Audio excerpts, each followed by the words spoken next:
চাঁপাইনবাবগঞ্জের বারোঘরিয়া কাজীপাড়া গ্রামে মাদক ব্যবসা বন্ধের দাবিতে মানববন্ধন করেছেন এলাকাবাসী। এ সময় ওই এলাকাকে মাদকমুক্ত ঘোষণা করেন তারা। শুক্রবার 6 মার্চ বাদ জুমা সদর উপজেলার বারোঘরিয়া কাজীপাড়া জামি মসজিদের সামনে এ মানববন্ধন অনুষ্ঠিত হয়। এতে মাদক ব্যবসায়ী ও মাদকসেবীদের বিরুদ্ধে কঠোর আন্দোলন গড়ে তোলার হুঁশিয়ারি দেন এলাকাবাসী।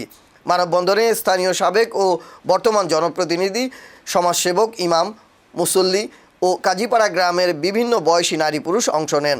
এতে বক্তারা বলেন, ছোট গ্রাম কাজীপাড়ায় 4-5টি গ্রুপ মাদক ব্যবসায়ী চক্রের অত্যাচারে অতিষ্ঠ গ্রামবাসী। বাইরে থেকে বখাটে মাদকসেবীরা এসে গাঁজা, ইয়াবা, হিরোইন নিচ্ছেন প্রকাশ্যে। এতে করে এলাকায় যুব সমাজ ধ্বংসের দ্বার প্রান্তে কালেভদ্রে অভিযান হলেও পরবর্তীতে ছেড়ে দেওয়া হয় তাদের।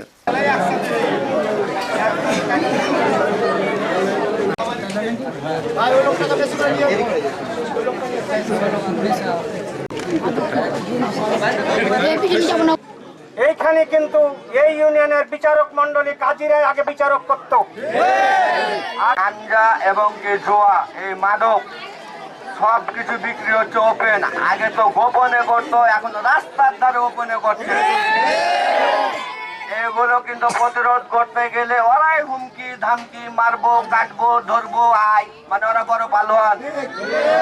কারণ ওদের যে আছে থানা, ওদের আছে পুলিশ, ওরা দেখতে সুন্দর, আমরা তো দেখতে সুন্দর নয়। পুলিশও আর কথা শোনে, আমাদের কথা শোনে না।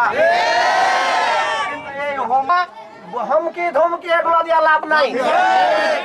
আর আপনারা যারা যুবক ভাইরা আছেন, যারা এটা হাতে নিছেন, তারা আইন হাতে তুলে নেবেন না।